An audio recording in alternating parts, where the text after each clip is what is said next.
السلام علیکم۔ آج آپ کے سامنے حضرت ابو ذر غفاری رضی اللہ تعالیٰ عنہ کا ایک قول پیش کرتا ہوں جو انہوں نے حج کے موقع پر لوگوں سے کہا تھا۔ انہوں نے کیا کہا تھا؟ انہوں نے کہا تھا کہ بھلا بتلاؤ تو تم میں سے کوئی سفر پہ جانے کا ارادہ کرتا ہو تو کیا سفر کا سامان ساتھ نہیں لیتا؟ لوگوں نے کہا بے شک ساتھ لیتا ہوں۔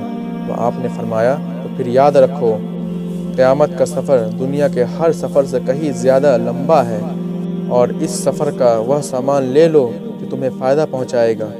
لوگوں نے پوچھا ہمیں کیا چیز فائدہ پہنچائے گا؟ حضرت ابو ذر غفاری رضی اللہ تعالیٰ عنہ نے ارشاد فرمایا، 3 باتیں ارشاد فرمائی۔ پہلا، بلند مقصد کے لیے حج کرو۔ دوسرا، قیامت کے دن کا خیال کر کے ایسے دنوں میں روزے رکھو جو سخت گرمی کے دن ہوں۔ اور تیسرا، قبر کی وحشت اور اندھیرے کا خیال کرتے ہوئے رات کی تاریکی میں اٹھ کر نمازیں پڑھو۔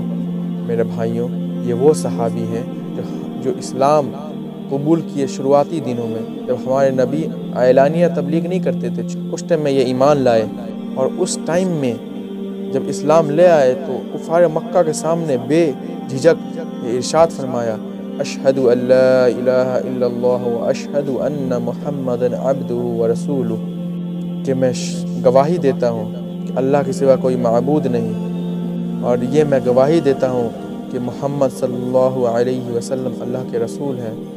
کفار مکہ کے سامنے، کفار مکہ سب سے زیادہ اسی چیز سے چڑھتے تھے، اور ہوا بھی یہی، چڑھ کے انہیں اتنا مارا کہ انہیں بے ہوش کر دیا، لیکن پھر بھی دوسرے دن پھر یہی کلمہ پڑھا، کیونکہ وہ ایمان والے تھے، انہیں اللہ پر یقین تھا۔ میرے بھائیوں، یاد رکھیں، اگر پوری دنیا مل کے ہمارے خلاف ہو جائے تو اللہ اگر نہ چاہے تو پوری دنیا کچھ نہیں کر سکتی۔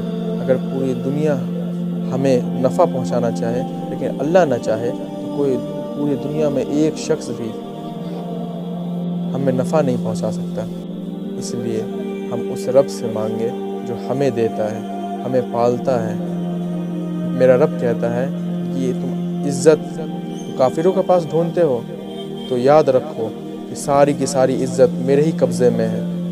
میرے بھائیوں، ہم کیوں کسی سے مانگیں، کیوں کسی کے سامنے ہاتھ پھیلائیں جب ہمارا رب ہمیں دینے کے لیے تیار ہے، جب ہمارا رب کہتا ہے کہ میں دینے کے لیے تیار ہوں، تم آؤ تو صحیح، میرے پاس آؤ تو صحیح۔ ایک بات یاد رکھیں، لوگوں سے مانگنے پر لوگ ناراض ہوتے ہیں، اللہ سے نہ مانگنے پر اللہ ناراض ہوتے ہیں۔ اللہ چاہتے ہیں کہ میں اپنے بندوں کو عطا کروں، وہ مجھ سے مانگے میں ان کو عطا کروں گا۔ سوچیں، اس لیے اللہ سے صرف مانگیں۔